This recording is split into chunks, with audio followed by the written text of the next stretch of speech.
Buenas noches, sean todos bienvenidos a la tercera videoconferencia. Vamos a iniciar el módulo 4. Estamos con el doctor Aquiles Ricardo Sotillo Antesana. Les agradecemos a todos por participar en esta nueva videoconferencia. En esta ocasión, la videoconferencia va referida al tema de acciones de defensa de los derechos humanos. Doctor, por favor, no sé si me escucha, le doy pie, por favor, para que pueda iniciar la videoconferencia.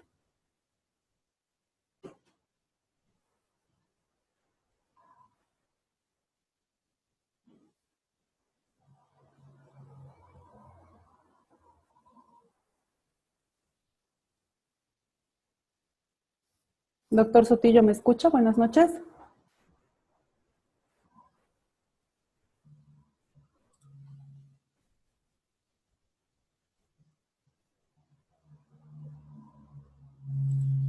Bueno, por favor, vamos a aguardar unos minutos. Me parece que el doctor se ha ausentado. Doctor, ¿me escucha? Buenas noches.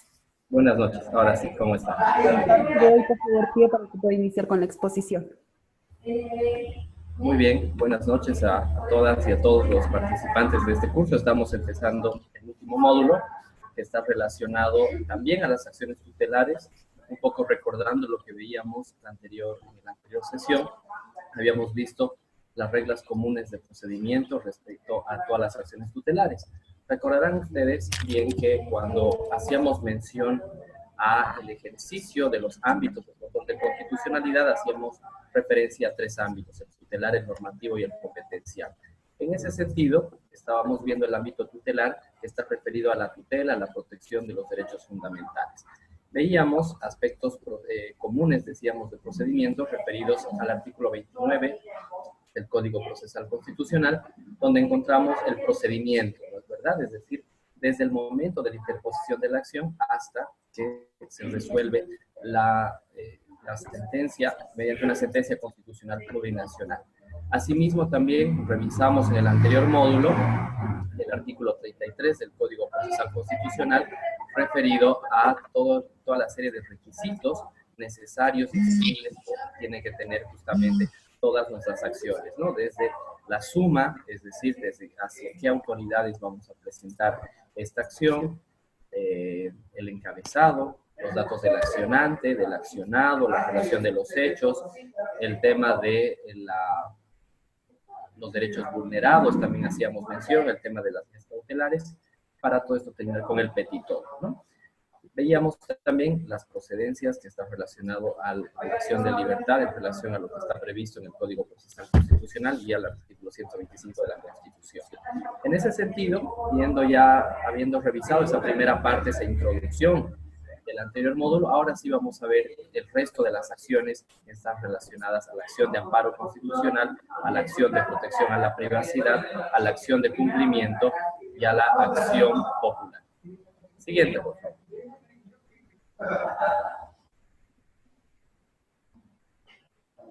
Muy bien, entonces en este módulo número 4 vamos a tener 4 temas relacionados a la acción de amparo, a la acción de protección a la privacidad, la acción de cumplimiento y la acción popular. Siguiente. Respecto a la acción de amparo constitucional, vemos en la experiencia del Tribunal Constitucional, les comento que dentro de la carga procesal que se tiene, veíamos que el ámbito tutelar abarca casi el 80% del trabajo del Tribunal Constitucional Plurinacional, y van a ser las acciones tanto de libertad como de amparo, que dentro de este 80% también asumen un 80%. Es decir, la mayoría de las acciones que realiza el Tribunal Constitucional todos los días, o también aquellas causas que resuelven los tribunales de garantías, están relacionadas a la acción de libertad y a la acción de amparo constitucional. En ese sentido, la acción de amparo constitucional, que fue justamente concebida como un mecanismo también jurisdiccional de protección de los derechos fundamentales, tiene su procedencia, como vemos en la diapositiva, en los actos u omisiones que restrinjan, supriman o amenacen restringir derechos. Sobre esta procedencia que encontramos tanto en la Constitución como en el procedimiento constitucional, podemos identificar dos elementos importantes. El primero, que está relacionado a que no solamente se puede interponer esta acción de acción de amparo constitucional, quiero decir, cuando existe una acción, sino también cuando existan omisiones por parte de las personas que vayan a restringir derechos. Y también procede esta acción de libertad cuando exista una amenaza.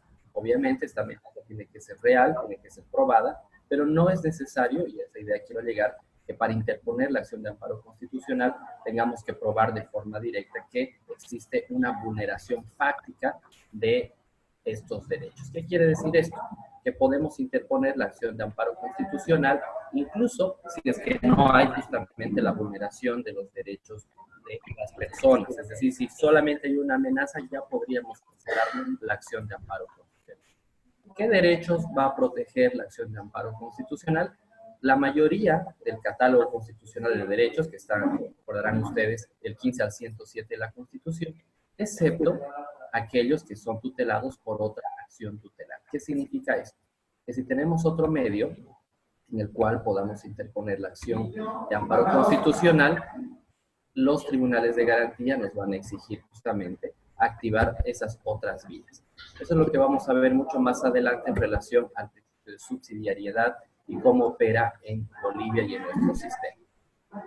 Asimismo, también podríamos proteger los derechos que están vinculados a las normas y a aquellos derechos que están justamente protegidos y reconocidos por los tratados y las normas internacionales en materia de derechos humanos. Eso veíamos en algunos casos, por ejemplo, muy interesantes en el Tribunal Constitucional, que los accionantes nos colocaban, por ejemplo, el listado de los derechos vulnerados que estaban previstos, por ejemplo, en la Convención Americana de Derechos Humanos, en el Pacto Estatuto de Costa Rica. Entonces también eso es válido, que solamente, por ejemplo, podamos establecer qué derecho está en la Constitución, pero también qué derecho puede estar en esa norma justamente internacional, como puede ser el pacto o como puede ser cualquier otra norma que haya ratificado el Estado en relación a los derechos humanos. Otro elemento importante que vamos a tener justamente dentro del amparo constitucional va a ser la autoridad que resuelve. Veíamos que en la acción de libertad, la autoridad ante quien podemos interponer nuestra acción es cualquier juez en materia penal. En cambio, en este caso, las autoridades que van a conocer y van a resolver y se constituyen en tribunales de garantías son las salas civiles y las salas sociales de los tribunales departamentales de justicia. ¿Qué quiere decir esto?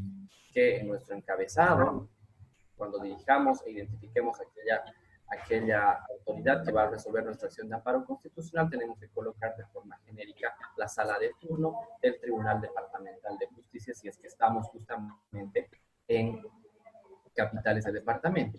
Recordarán ustedes también que en la anterior clase veíamos que si estamos fuera de esa capital departamento, puede ser ante cualquier juez de materia, ¿no? Estos juzgados mixtos que conocemos en el área rural. ¿Por qué ponemos salas civiles o salas sociales? Si bien no está en el procedimiento, pero lo que se prevé y lo que se ve siempre en la casuística es que generalmente son estas salas las que son sorteadas, o incluso algunos juzgados también de niñez, de adolescencia, inclusive también nos ha tocado los casos de un juzgado anticorrupción. Respecto a las partes, recordarán ustedes que en las acciones constitucionales tenemos la parte accionante y la parte accionada. La legitimación activa la ejerce cualquier persona. Es decir, cualquier persona que considere que uno de sus derechos tutelados por la Constitución ha sido vulnerado puede interponer justamente esta acción. ¿Lo puede hacer un tercero? Sí, sí lo puede hacer un tercero, pero ahí es una principal diferencia entre otras muchas diferencias entre la acción de libertad y la acción de amparo, es que en este caso el tercero tiene que tener un poder suficiente, es decir, tiene que tener un contrato de mandato por el cual se acredite que este mandatario puede ejercer. En la casuística, que también les puedo compartir, muchas de las audiencias de amparo constitucional a veces se suspenden o no se celebran por justamente no contar con un poder específico que dentro de ese poder establezca que el mandatario puede también interponer y estar presente en acciones de amparo constitucional. ¿Qué quiero decir esto? Que si ustedes como abogados, como terceros que van a interponer una acción, Verifiquen, por favor, que dentro de su contrato de mandato, dentro del poder, esté de forma específica que pueden interponer la acción de amparo. Si bien no está en el procedimiento que se rechace, pero algunos jueces, algunas juezas identifican justamente eso como una causal de, decíamos, de suspensión de la audiencia. ¿Quién puede ser el legitimado pasivo? Al igual que la acción de libertad, pueden ser personas particulares o también servidoras y servidores. Respecto a las reglas específicas, vamos a identificar dos elementos principales, que es el principio de subsidiariedad, que está referido justamente a este principio donde las personas que van a ser los accionantes y las accionantes deben agotar todas las vías antes de llegar al amparo constitucional. ¿Qué quiere decir eso? Y ustedes podrán continuar revisando, por ejemplo, el artículo 54 de la Constitución. Se refiere a que tenemos que probar, decíamos, que no exista otro medio o recurso legal idóneo para tutelar ese derecho. Es decir, nosotros tendremos que acreditar y explicar en nuestra relación de los hechos cuáles han sido las vías, cuáles han sido los pasos que justamente se han agotado antes de llegar al amparo. Si no podemos justamente probar esto, lo más probable es que se declare la improcedencia de nuestra acción. Ahora bien, la regla en el amparo constitucional es que siempre vamos a exigir como tribunales de garantías que se cumpla este principio de subsidiariedad. Sin embargo, como ustedes ven en el artículo 54, parágrafo segundo del Código Procesal Constitucional, se puede saltar, se puede obviar este principio de subsidiariedad en dos situaciones. La primera, cuando la protección que estamos solicitando a un derecho pueda ser demasiado tarde. ¿Qué quiere decir esto? Que si yo agoto, eso voy a explicar muy bien en mi acción, que si yo agotase el principio de subsidiariedad, evidentemente eso generaría un daño irreparable al derecho. Y la segunda situación por la cual podemos no cumplir el principio de subsidiariedad está en relación justamente a la inminencia, es decir, que exista un daño inminente, real, de ese momento para que podamos interponer directamente la acción de amparo constitucional. Vuelvo a repetir, ¿dónde ustedes van a identificar que están ya sea cumpliendo el principio de subsidiariedad o se los están saltando? Va a ser en la relación de los hechos. Y veíamos también que la relación de los hechos está vinculado al tema de las pruebas. Entonces ahí justamente van a probar cuáles han sido las vías que han agotado antes de llegar al amparo, o en su caso, cuáles son estas situaciones de vulneración, de flagrancia, de inminencia de este derecho humano. Otro elemento importante dentro de las reglas específicas es que el amparo tiene un plazo. Este plazo es de 6 meses a partir de 6 meses para interponer, decíamos, la acción de amparo, y este plazo se computa a partir de la vulneración del derecho o de la última respuesta, ya sea por el servidor público o la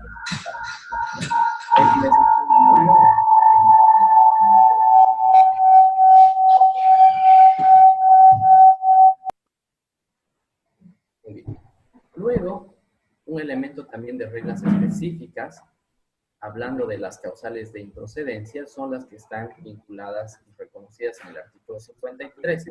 Es decir, el legislador ha previsto 5 situaciones cuando se puede rechazar in limine, como conocemos en el procedimiento, la acción de amparo constitucional. ¿Cuáles son estas situaciones donde no procede la acción de amparo? 1. Cuando existan resoluciones donde la ejecución está justamente en suspenso, está pendiente de otro recurso ordinario. Es decir, si tenemos otro recurso, tenemos que activar primero ese otro recurso antes de llegar a la acción de amparo. Segundo, cuando esa vulneración ha sido un acto consentido por la parte accionada. Es decir, cuando haya una aquiescencia de la vulneración de ese derecho, o también, y ese es un elemento también diferenciador entre el amparo y la acción de libertad, es cuando hayan cesado los efectos de la vulneración. Decíamos que en la acción de amparo igual se va a celebrar la audiencia, igual sale una resolución, pese a que no exista, pese a que ya haya cesado la vulneración del derecho a la libertad o a la vida. En el caso del amparo es totalmente al revés. Si ya ha cesado y el accionante, el accionado en su informe manifiesta y prueba que ya no existe vulneración, se declara directamente improcedente la acción. 3 del 53 contra las resoluciones judiciales que existen justamente o administrativas que tengan un recurso ulterior, ¿no? Sea la casación, sea el recurso de revocatoria en materia administrativa. Otro elemento también va a ser cuando la omisión haya sido realizada por un servidor o servidora pública. Y ahí quiero detenerme un poquito. Veíamos en el inicio de esta diapositiva que la acción de amparo procede contra no solamente actos, sino también contra omisión. Entonces, hay una diferenciación que tenemos que tener entre la omisión cumplida o realizada por el servidor público y la omisión de un particular. Cuando la omisión es realizada por un particular, sí interponemos la acción de amparo constitucional. Mientras que si la omisión es realizada por un servidor o una servidora pública, tenemos la otra vía que es la acción de cumplimiento, que lo veremos más adelante. A eso está referido el numeral 4 del artículo 53. Y también va a declararse improcedente, dice este artículo, cuando estos derechos, estas garantías que están supuestamente vulnerados, pueden ser tuteladas por otras acciones, sea de libertad, acción de privacidad o la acción popular. Vean que con esta regulación lo que hace el legislador es generar realmente que esta acción sea una acción de carácter excepcional. Es decir, que no existan otras vías antes de llegar justamente a interponer la acción de amparo constitucional. Otro elemento importante, veíamos que dentro del procedimiento, en una situación ideal, no siempre sucede, pero desde la interposición de la acción hasta la celebración de la audiencia, si aplicamos todos los plazos al pie de la letra, no deberían justamente exceder en este plazo las 48 horas.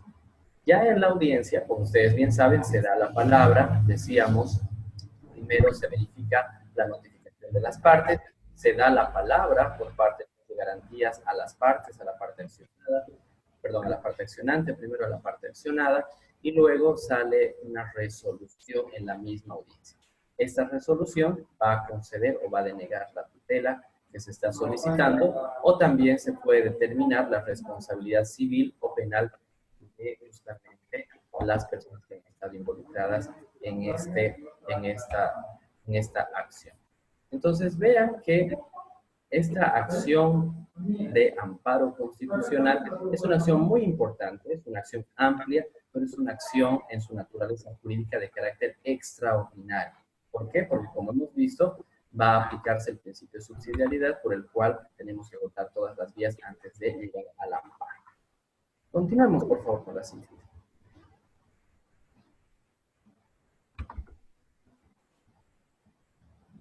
Decíamos en la anterior clase, hablábamos sobre este instituto, recordarán ustedes, del estándar más alto de protección constitucional. ¿Qué significa esta situación de la acción del estándar más alto de protección? Estaba referido a una regla que usa el Tribunal Constitucional para uniformizar los criterios jurisprudenciales que en algunos casos pueden ser contrarios. ¿Qué quiere decir esto? Mediante la sentencia 2233/2013 decíamos que el Tribunal Constitucional va a aplicar a un caso concreto la jurisprudencia que sea más protectora a los derechos fundamentales. Es decir, la que más proteja, aplicando el principio pro homine, pro persona de los derechos humanos, el que sea justamente más protectivo, decíamos, al respecto. Entonces ahí hemos colocado algunas sentencias que pueden ser importantes, que pueden ser interesantes para que ustedes el día de mañana vayan a alimentar, vayan a enriquecer la acción de amparo. En la 109/2013 ustedes van a encontrar en la ratio decidendi la naturaleza jurídica de la acción de amparo constitucional, entendida, decíamos, como esta acción que es justamente excepcional, amplia para la protección de derechos. La sentencia 76/2012 hace una mención muy interesante a la legitimación pasiva, es decir, cuándo y quiénes van a ser las personas contra quienes podemos interponer una acción de amparo, tomando en cuenta que generalmente, y esto es mucho en la casuística, las acciones de amparo se presentan contra particulares. Entonces ahí la 76 es un elemento muy interesante de una explicación de todo esto. La sentencia 40-2012 hace referencia al plazo de 6 meses que habíamos visto que uno tiene, que la persona tiene que interponer la acción de amparo constitucional. Siguiente, por favor.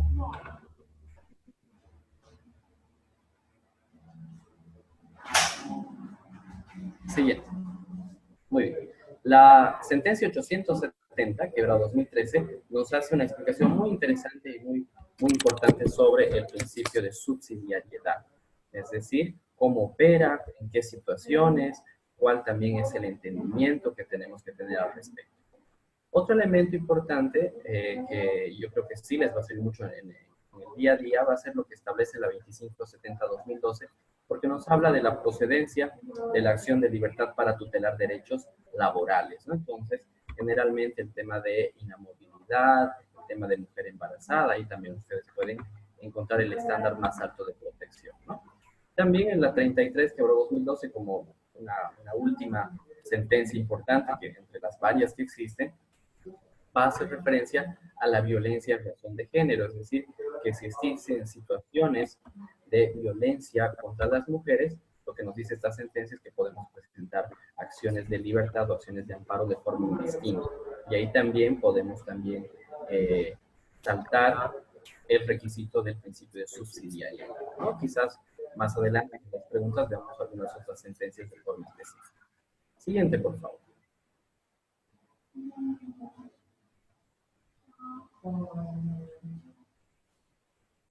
Ya entrando al tema número 2, en relación a la acción de protección a la privacidad, tanto la redacción de la Constitución como la redacción del Código Procesal Constitucional quieren hacer un poco, no vamos a decir confusos, pero sí pueden ser un poco recargados y puede llegar a un tema de una confusión. Entonces vamos a ir poco a poco en relación a la explicación de cuándo procede y qué derechos va a tutelar la acción de protección a la privacidad. Partimos sobre la base de que toda persona tiene un ámbito privado de su vida, el cual solamente es disponible por el titular de esa privacidad, esa libertad personal, ¿no? Entonces, ¿cuándo procede esta acción de privacidad? Cuando existe un impedimento indebido o ilegal, es decir, cuando yo como persona no puedo hacer algo. ¿Algo en relación a qué? Preguntarán ustedes. Y ahí va la segunda parte de este objeto de la acción de protección de privacidad, que está en relación a los derechos protegidos. Es decir, ¿qué protege la acción de protección a la privacidad? Por supuesto, la privacidad, pero de forma específica, siendo un poco más acuciosos en este concepto, lo que va a proteger es el conocer, el objetar, el eliminar o rectificar datos personales. Es decir, el ámbito de protección central de esta acción no es tanto la privacidad, sino son los datos personales.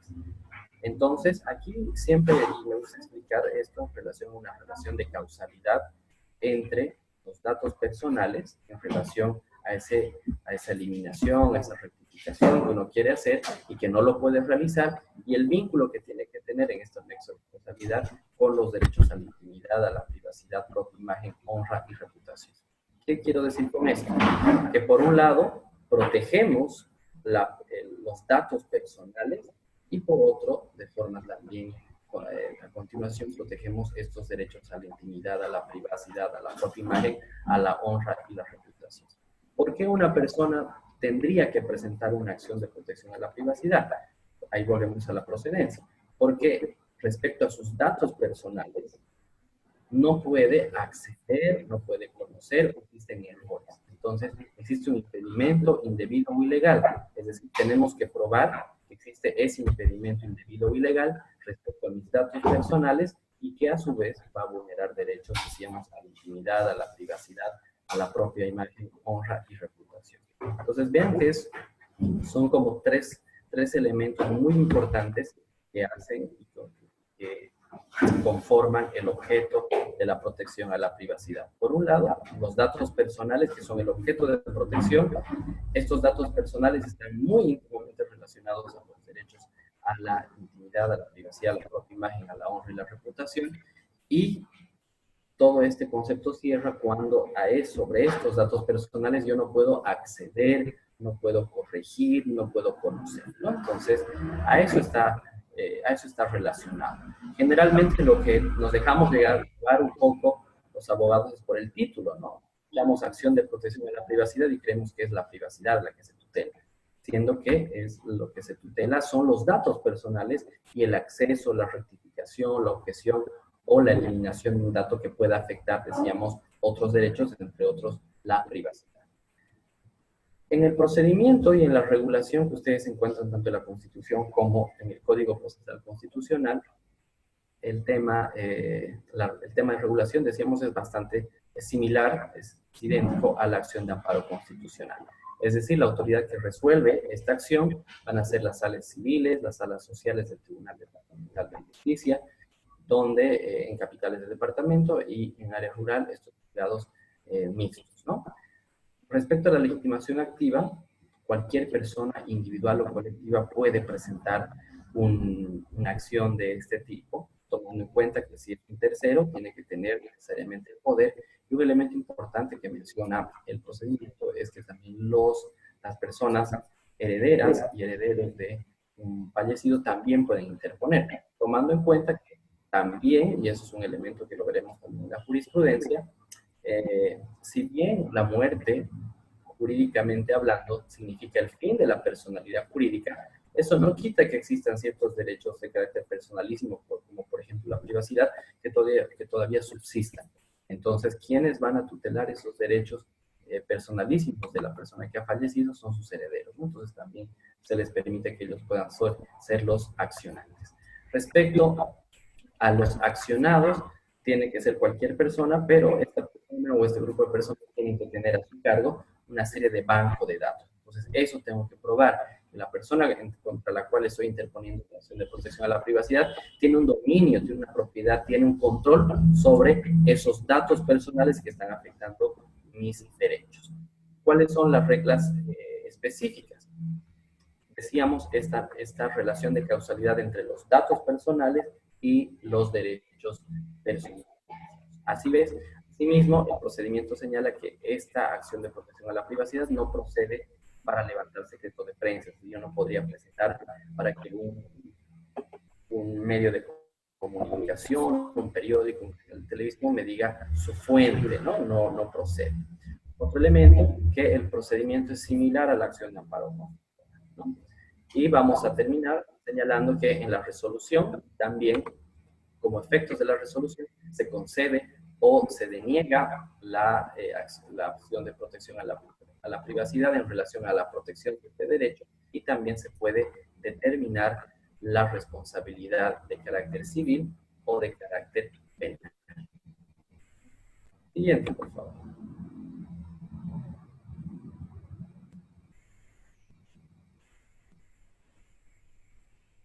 El tema número 3 ya hace referencia a una acción nueva, no la teníamos justamente en nuestro sistema jurídico, y no es sino hasta la constitución de la Constitución del 2009, que viene justamente a regularse la acción de cumplimiento. El fundamento, como veremos más adelante, de esta acción de cumplimiento se basa en el reconocimiento que tenemos en el artículo 8 de los principios ético-morales. Recordarán ustedes que la Constitución boliviana es una de las pocas constituciones en el mundo que dentro de su articulado contiene los principios ético-morales en su artículo 8, parágrafo primero, Amazúa, Mayuya, Maquella, entre otros, ¿no? El componente de la maquella, el no seas flojo, está entendido respecto a la acción de cumplimiento para una suerte de sanción contra las servidoras y los servidores públicos que no están realizando su trabajo. Entonces, tomando en cuenta el espíritu del constituyente en relación a la acción de cumplimiento, vamos a ver que esta acción, si bien no es muy utilizada, pero nos podría ayudar mucho en varios aspectos.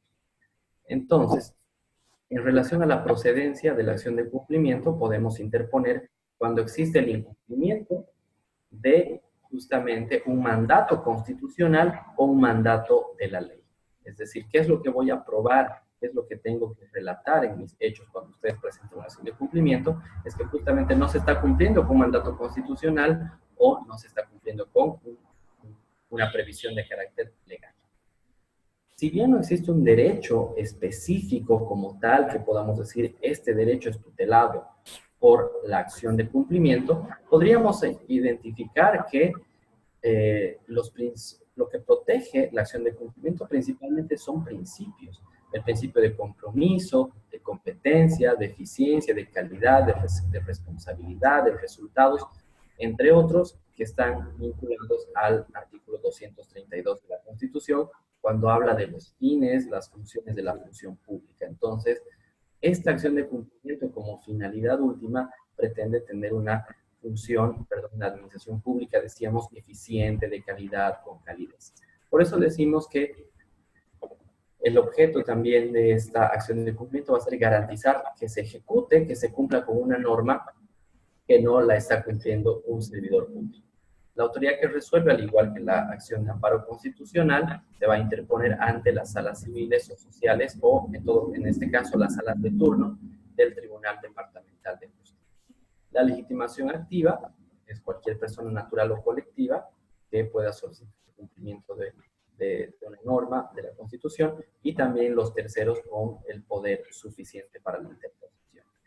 Ahora bien, este es un elemento diferenciador entre la acción de amparo con la acción de cumplimiento en relación a la legitimación activa, a la legitimación pasiva, quiero decir. Recordarán ustedes que cuando veíamos la acción de amparo constitucional, veíamos que en la procedencia justamente procede, valga la redundancia, contra actos y omisiones. Y vemos acá que la acción de cumplimiento procede en el caso de omisiones. Es decir, tanto la acción de amparo como la acción de cumplimiento va en contra de las omisiones. Cuando la omisión, decíamos, es realizada por un servidor o una servidora pública, se tiene que interponer la acción de cumplimiento. Es decir, existe el legitimado pasivo, el accionado, solamente pueden ser servidoras y servidores públicos. ¿Por qué hago un poco de énfasis en este aspecto? Porque he visto en muchos casos que se rechazan este tipo de acciones de cumplimiento porque no se cumple con ese requisito de la legitimación pasiva, que vuelvo a repetir, solamente pueden ser las servidoras y los servidores públicos. Ahora bien, respecto a las reglas específicas, decíamos que el fundamento de esta acción está vinculado al artículo 8, numeral 1, al principio ético-moral de Amaqueria, del no se hace, ¿no? Entonces, ahí justamente es ese elemento de principio ético-moral que nos va a dar justamente el nacimiento de la acción de cumplimiento. El procedimiento es similar a la acción de amparo constitucional.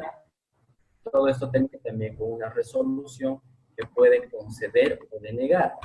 Entonces, ¿qué es lo que va a establecer de forma específica la resolución de la acción de cumplimiento? Y ahí ustedes podrán ver el artículo 67, qué es lo que va a realizar artículo 67 del Código, qué es lo que va a mandar el Tribunal de Garantías, el juez de garantías o la jueza de garantías.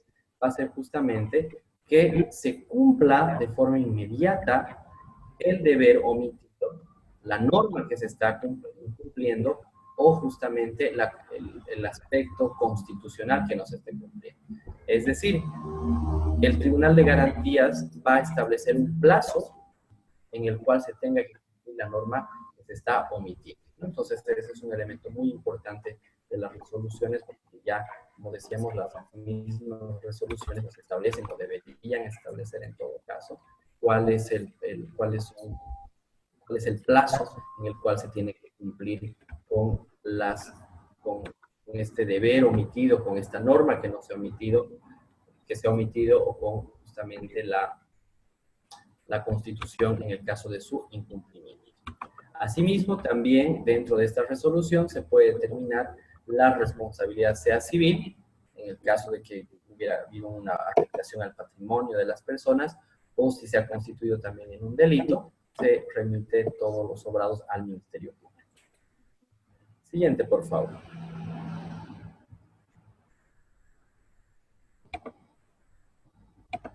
Ahora bien, ya entrando un poco a la última acción que tenemos que ver en relación a este ámbito tutelar del control de constitucionalidad, vamos a tener a la acción popular. Y para hablar de la acción popular, cuando se presenta, cuando se interpone, qué derecho tutela, es muy importante entender un poco la nueva organización del Estado en relación al reconocimiento del Estado plurinacional. ¿Qué significa esto? Cuando ustedes revisan el artículo 1 de la Constitución y se establece que Bolivia es un Estado, se constituye en un Estado social de derecho plurinacional comunitario, lo que hace el constituyente es reconocer que Bolivia es un Estado constitucional. Es decir, es un Estado plurinacional y comunitario.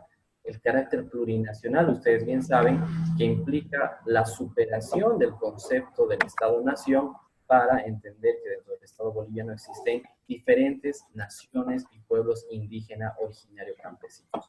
Porque yo me gusta siempre tocar en clases cuántas naciones y cuántos pueblos indígenas existen en Bolivia. La respuesta más fácil y que está errada en todo caso es señalar que existen 36 naciones y pueblos indígenas. ¿Por qué decimos que esta afirmación es errada, es errónea? Cuando ustedes revisan el artículo 5 de la Constitución, lo que encontramos como número 36 son lenguas, son idiomas.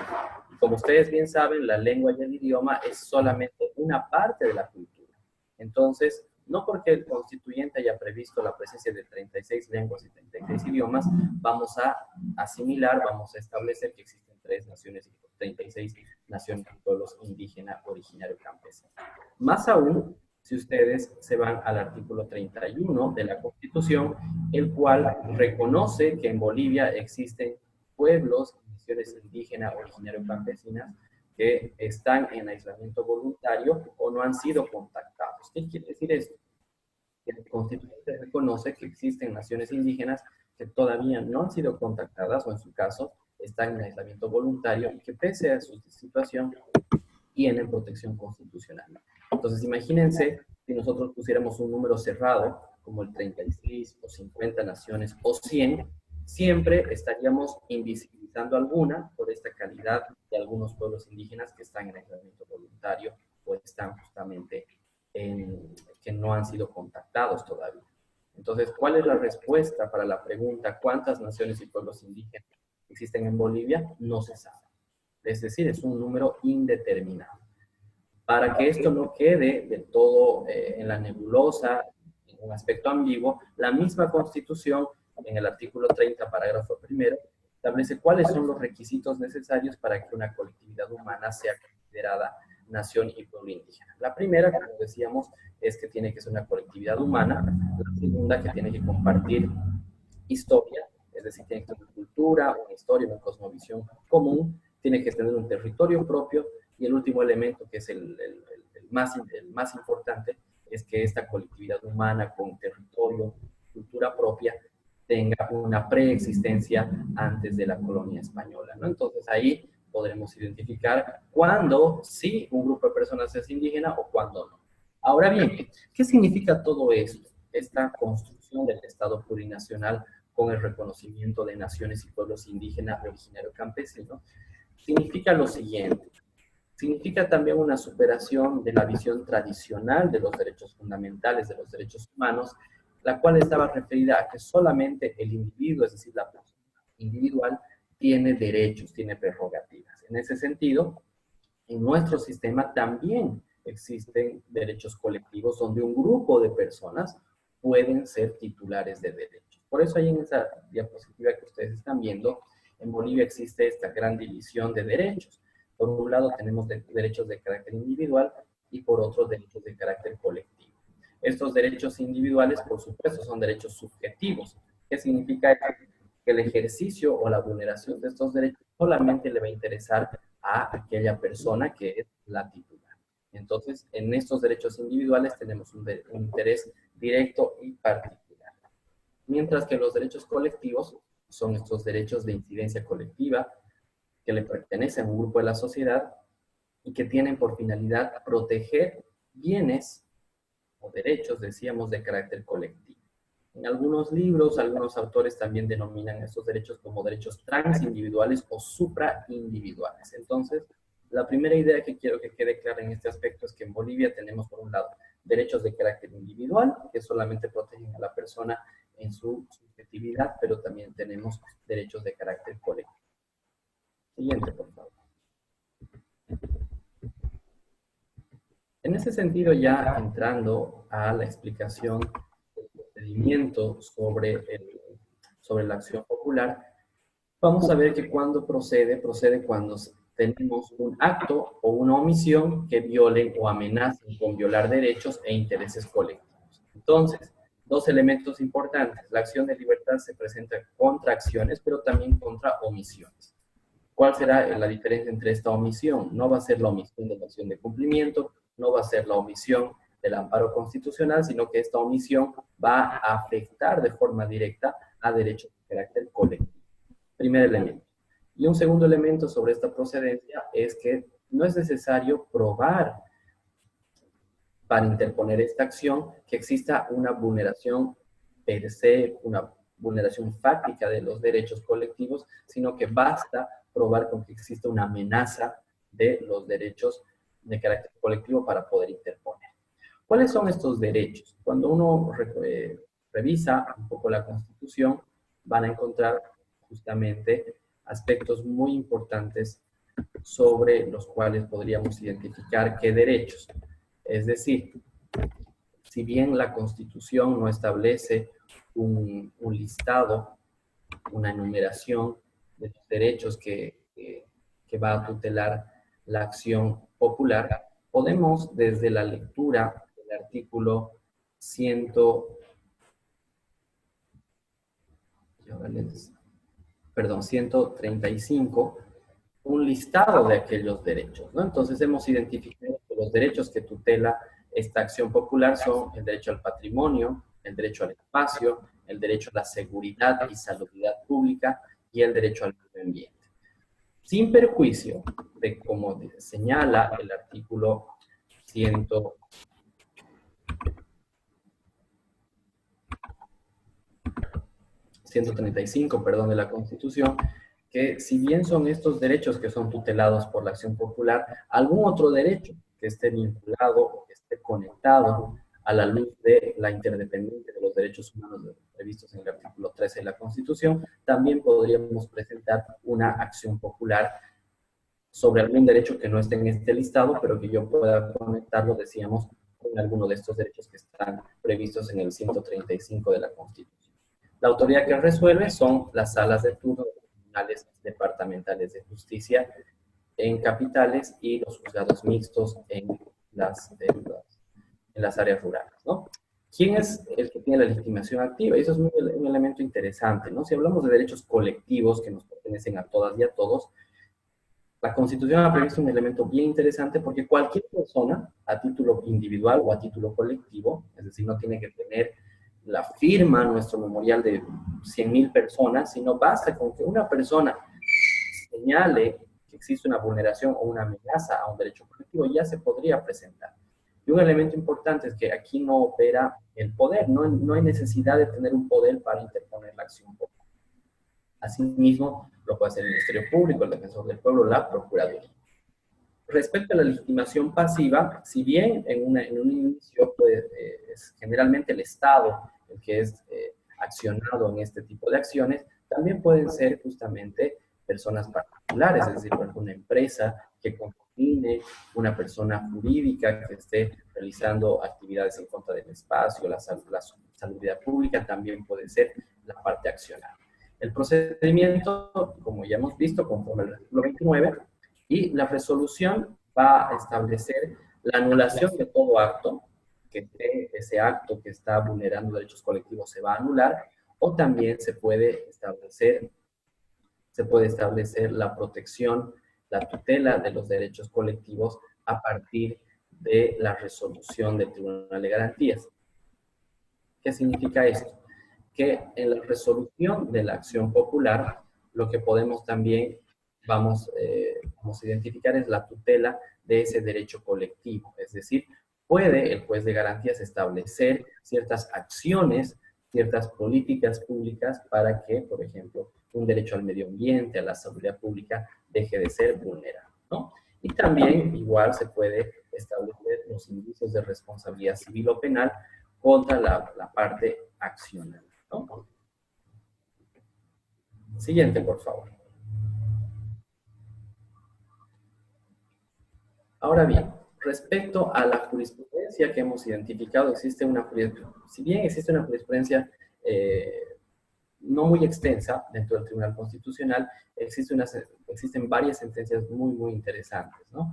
Y en este momento he identificado tres, que son las que les van a guiar para comprender muy bien la naturaleza de esta acción.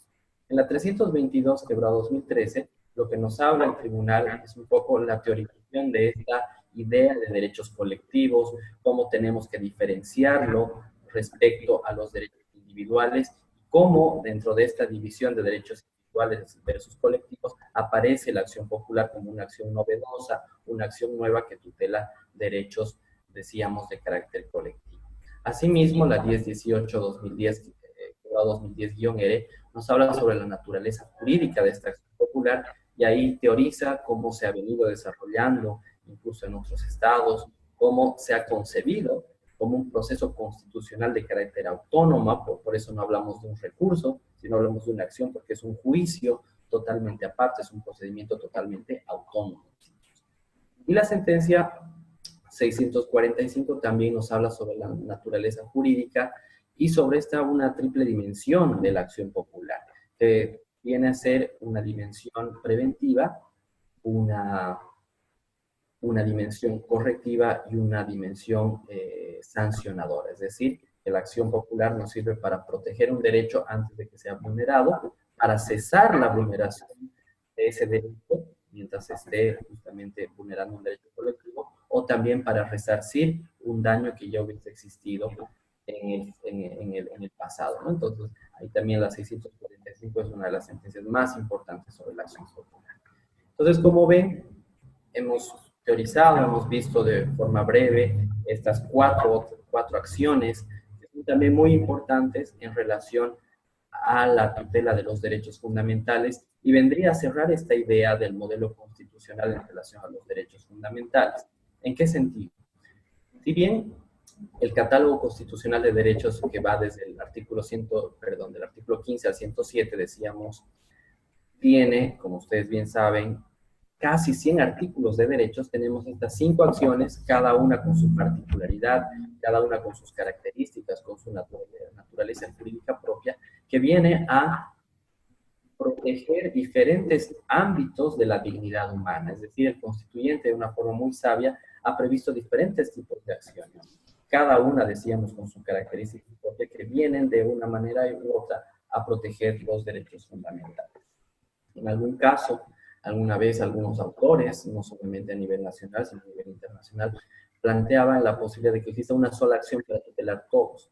Pero creo que esa no es la mejor vía porque, como hemos visto, cada acción tiene su particularidad, sus características, su propio objeto. Entonces creo que es importante lo que hemos visto en la Constitución, que si bien no es lo último, no es lo mejor, no es el sitio más perfecto, pero evidentemente es un avance en relación a que el Estado nos brinda diferentes mecanismos jurisdiccionales para proteger nuestros derechos. Dicho esto, estoy justamente abierto ahora en este espacio para que podamos intercambiar algunas preguntas, algunas consultas, algunas dudas que hayan surgido de esta explicación y del material también que les he facilitado. Muchas gracias, doctor, por la exposición. Vamos a darles, por favor, pie a los alumnos para que si tienen alguna consulta puedan activar su micrófono o puedan hacerle llegar también las consultas al doctor mediante chat. Vamos a guardar, por favor, doctor, unos momentos.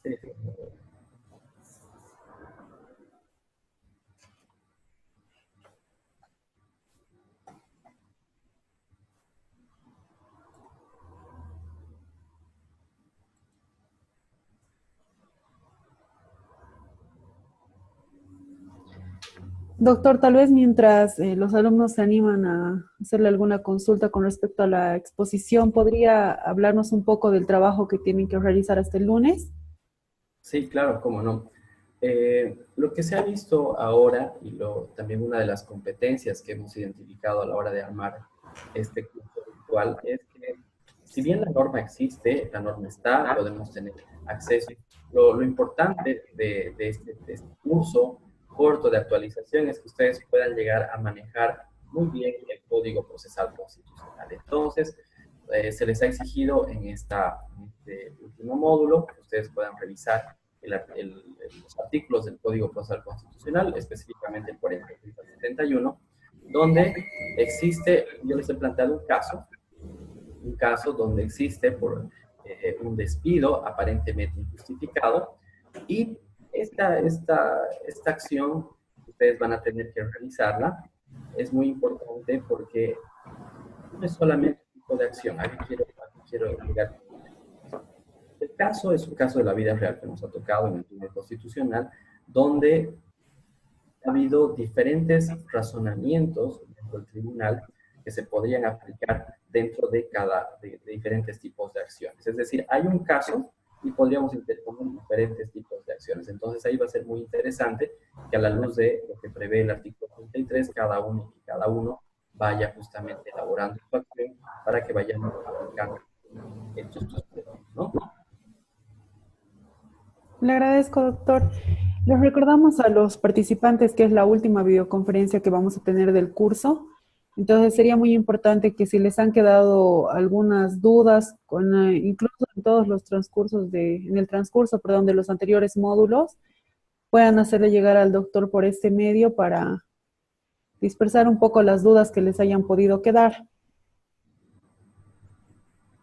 Sí, si me permite, Mayra, también un elemento importante que también lo hemos visto ahí en nuestro grupo de WhatsApp es que también si ustedes quieren alguna decíamos, lo vuelvo a repetir, en este momento alguna jurisprudencia específica, siempre ahí en la práctica profesional o en el estudio que estén haciendo ustedes, alguna duda, alguna consulta, y que mejor a la luz del 203 de la Constitución, que sea el Tribunal Constitucional con su jurisprudencia el que pueda resolver esa duda, esa consulta. Entonces, siempre abierto para cualquier duda, alguna jurisprudencia que quieran que se les facilite con todo gusto. Muchas gracias, doctor. Bueno, me parece que no, en esta videoconferencia no vamos a tener consultas. Aguardaremos, por favor, doctor, un minuto más para ver si alguien se anima a hacerle alguna consulta con respecto a la exposición del día de hoy o tal vez los anteriores módulos les hayan podido quedar dudas.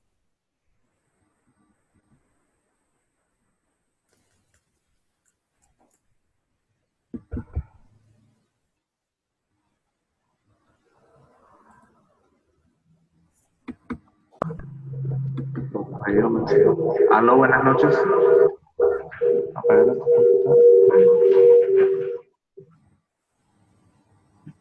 Buenas noches. Sí, sí, lo escucho. Buenas noches. Adelante. Bueno, un saludo cordial nuevamente a los participantes y a nuestro facilitador.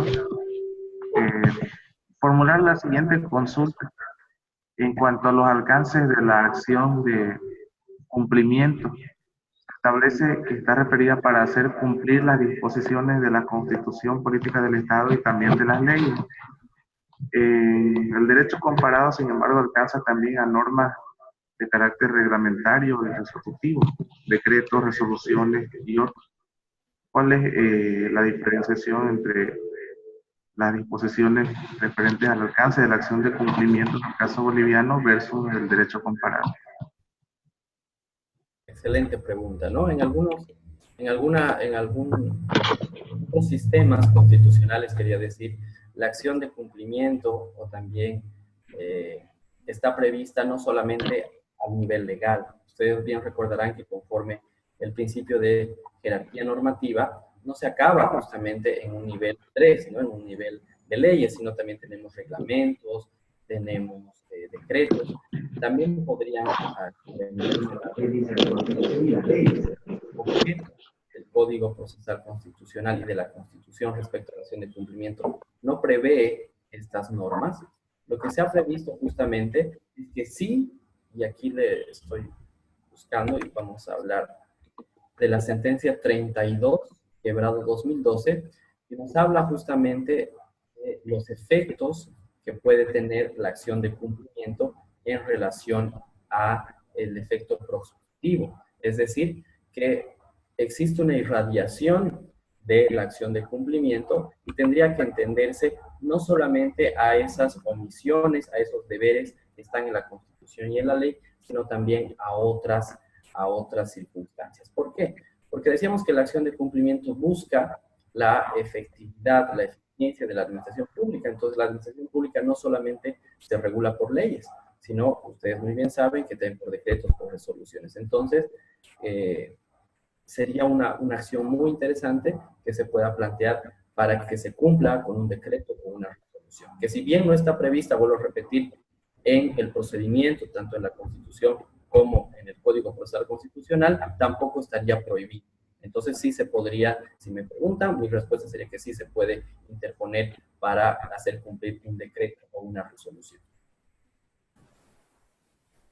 Muchas gracias, doctor. Me parece que el señor Sotelo tenía alguna consulta. Tal vez podría activar su micrófono, señor Sotelo.